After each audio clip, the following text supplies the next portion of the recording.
जय भारत। डॉक्टर रुद्रसिंह मीनाक्षी झाला, प्रमुख श्री झालावाड़ क्षत्रिय समाज।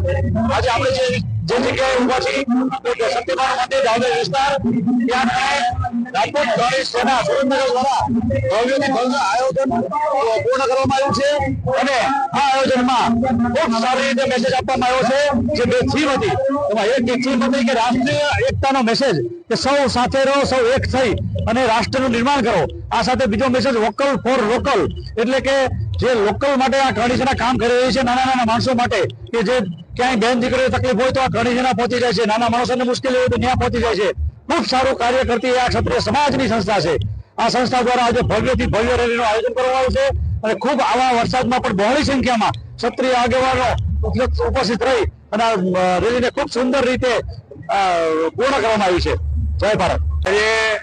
સુરેન્દ્રનગર જિલ્લા કરણી સેના અને સુરેન્દ્રનગર જિલ્લા ક્ષત્રિય સમાજ દ્વારા દર વર્ષની જેમ અહીંયા શક્તિમાના મંદિરથી એક શૌર્ય યાત્રાનું આયોજન કરી અને આખા ગામમાં ફરવાનું અમારી જે પરંપરા છે એની આજે આયોજન કરવામાં આવ્યું છે।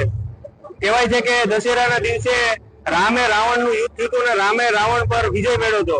તો આ દિવસોમાં આસુરી શક્તિઓ જે બજારમાં ફરતી હોય છે, એમ માતાજીના વાહન તરીકે, માતાજીના હથિયાર તરીકે આ ક્ષત્રિય કુળના લોકો જયારે બજારમાં નીકળે છે ત્યારે શહેરની અંદરથી બધું અનિષ્ટ દૂર થાય છે, એવી પરંપરાગત માન્યતા રહેલી છે।